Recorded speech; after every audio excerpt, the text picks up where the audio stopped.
Hello and welcome to all. आप सभी का स्वागत है एक बार फिर से एसएसजी गुरुकुल पर। क्लास को स्टार्ट करते हैं। तो हम लोग अंतर्राष्ट्रीय संगठन पढ़ रहे थे। कुछ प्रमुख अंतर्राष्ट्रीय संगठन की सीरीज में हमने आपको आसियान पढ़ा दिया था, ब्रिक्स पढ़ा दिया था, उनका इतिहास बता दिया था। तो आज हम लोग पढ़ने वाले हैं शार्क। शार्क का सबसे पहले फुल फॉर्म याद कर लीजिए, क्योंकि कई बार पेपर में आया है। The south Asian association for regional cooperation. इसको हिंदी में दक्षेस कहा जाता है, दक्षिणी एशियाई क्षेत्रीय सहयोग संगठन। मतलब आप समझ रहे होंगे, जो दक्षिणी एशिया है उनके देशों का संगठन है। आपस में वो लोग, है ना, जो परमाणु ऊर्जा सम्मेलन है, ठीक है, एक दूसरे की मदद करने की बात, ठीक है ना, इकोनॉमिक कोऑपरेशन, इस प्रकार से मिलकर जो संगठन बनता है ना, कि अगर साउथ एशिया में कोई आपदा आ जाए तो सभी देश आपस में एक दूसरे की मदद करेंगे। इस प्रकार के सहयोग के साथ ये संगठन बनाए जाते हैं। ठीक है, तो सार्क के बारे में पूरी बात पढ़ते हैं। तो सार्क की स्थापना, सार्क का फुल फॉर्म याद रखिए, the south Asian association for regional cooperation, Hindi में कहते हैं दक्षेस, दक्षिणी एशियाई क्षेत्रीय सहयोग संगठन। इसकी स्थापना 8 दिसंबर 1985 को बांग्लादेश की राजधानी ढाका में हुई थी। याद रखना है आपको, इसकी स्थापना 8 दिसंबर 1985 को बांग्लादेश की राजधानी ढाका में हुई थी। और ये जो 1985 लिखा हुआ है, 1985 में ही सबसे पहली बार पता चला था, जेसी फॉरमैन ने पता लगाया था कि ओजोन परत पर छेद हो गया है। क्लियर है, और यह छेद अंटार्कटिका महाद्वीप के ऊपर हुआ है। क्लियर। साउथ एशियन एसोसिएशन मतलब सार्क की स्थापना ढाका या बांग्लादेश में हुई थी, लेकिन इसका मुख्यालय आपकी नेपाल की राजधानी काठमांडू में है। इसमें कुल 8 देश सदस्य शामिल हैं। इसका सूत्र होता है spin bomb, SPINBAMB। Sri Lanka, Pakistan, India, Nepal, Bangladesh, Afghanistan, Maldives और भूटान। श्रीलंका, पाकिस्तान, इंडिया, नेपाल, बांग्लादेश, अफगानिस्तान, मालदीव और भूटान, है ना। और इन्हीं देशों में सम्मेलन होता है।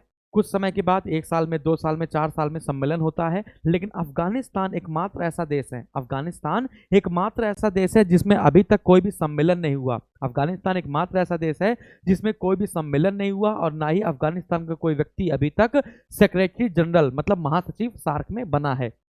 चलिए और आगे जानकारी लेते हैं।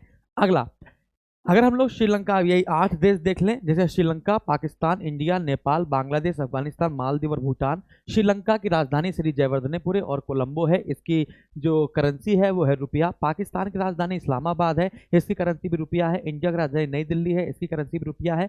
हम मालदीवियन रुपयन, पाकिस्तानी रुपयन ऐसे हो सकता है।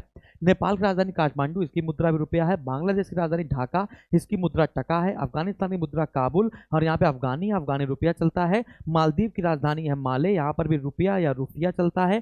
भूटान की राजधानी थिम्पू है, और यहाँ की मुद्रा का नाम है एंगल्ट्रम या गल्ट्रम। ठीक है, सार्क देशों ने मिलकर अपने कुछ नए रीजनल हेडक्वार्टर बना रखे हैं जहां पर वो सम्मेलन करते हैं। जैसे उन रीजनल हेडक्वार्टर की मैं आपको बात बता दूं, इसका स्क्रीनशॉट ले लीजिएगा, नोट्स परफेक्ट बनाइएगा, बड़ा बड़ा पेपर आपका यहाँ से मिल जाएगा। जैसे सार्क के पहले महासचिव पर बात कर लेते हैं। सार्क के पहले महासचिव थे जिनका नाम था अबुल एहसान। 1950 से लेकर 1989 तक ये सार्क के महासचिव बने रहे। पहले महासचिव है, ये किस देश के थे? बांग्लादेश के थे। दूसरे महासचिव भारत के बनाए गए थे 1989 से लेकर 1989 से लेकर 1991 के आसपास। ठीक है, 1989 से लेकर 1991 तक इन्होंने महासचिव की बागडोर संभाली थी। इनका नाम था कांत किशोर भार्गव। फिर इसके बाद दूसरे ऐसे व्यक्ति जो सार्क की ओर से महासचिव बने, भारतीय व्यक्ति, तो इनका नाम है, ये नवे व्यक्ति है जिनका नाम है सीलकांत शर्मा। तो सीलकांत शर्मा नवे महासचिव थे जो भारत की ओर से बने थे 2008 से लेकर 2011 तक। कब से भैया? 2008 से लेकर 2011 तक। ठीक है, फिर आपके आएंगे 13वें। ठीक है, तो 13वें अमजद हुसैन थे 2017 से 2020 तक, और ये पाकिस्तान से थे। और वर्तमान में जो सार्क के महासचिव है उनका नाम है एसाला रुवान वीराकून। क्या है? एसाला रुवान वीराकून। 2020 से अब तक ये महासचिव हैं, और इनका संबंध है श्रीलंका से। तो ये है सार्क के महासचिव, जिससे क्वेश्चन बन सकते हैं आपके यूपीएससी के पेपर में, पीएससी के पेपर में, बीपीएससी के पेपर में, यूपीपीएससी के पेपर में। बस उतनी ही बात पढ़नी है हम लोगों को। चलिए अगली स्लाइड देखते हैं। अगली स्लाइड देखिए भाई, कुछ अन्य मुख्यालय या क्षेत्रीय कार्यालय। आपसे पूछा जाएगा सार्को का मुख्यालय क्या है, तो सार्को का फुल फॉर्म पूछ लिया जाए तो south Asian association for regional cooperation, तो एस से हो जाता है सार्क, तो सार्क आर्बिट्रेशन काउंसिल। तो सार्क आर्बिट्रेशन काउंसिल का हेडक्वार्टर आपका इस्लामाबाद पाकिस्तान में है। एसडीएफ का फुल फॉर्म है सार्क डेवलपमेंट फंड, इसका मुख्यालय थिम्पू भूटान में है। SAU साउथ एशियन यूनिवर्सिटी का मुख्यालय नई दिल्ली भारत में है। SARSO South Asian regional standards organisation का मुख्यालय बांग्लादेश की राजधानी ढाका में है। अब बात करेंगे सार्क के सम्मेलन पर। सार्क के सम्मेलन की बात की जाए तो पहला सार्क का सम्मेलन बांग्लादेश की राजधानी ढाका में हुआ था 1985 में। दूसरा सम्मेलन इसका भारत में हुआ था बेंगलोर में 1986 में। फिर आठवां सम्मेलन फिर से भारत में हुआ था नई दिल्ली में 1995 में। 14वां सम्मेलन फिर से भारत में हुआ था नई दिल्ली भारत में 2007 में। और इसका 18वां सम्मेलन काठमांडू नेपाल में हुआ, कंप्लीट हुआ 2014 में।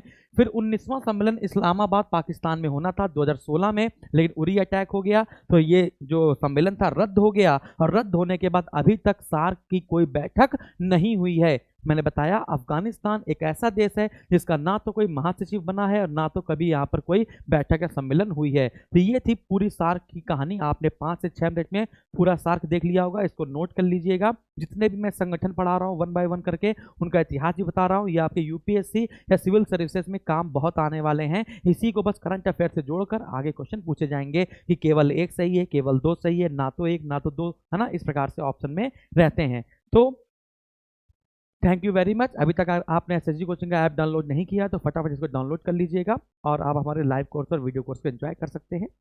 Thank you very much. स्वस्थ रहिए, मस्त रहिए और व्यस्त रहिए।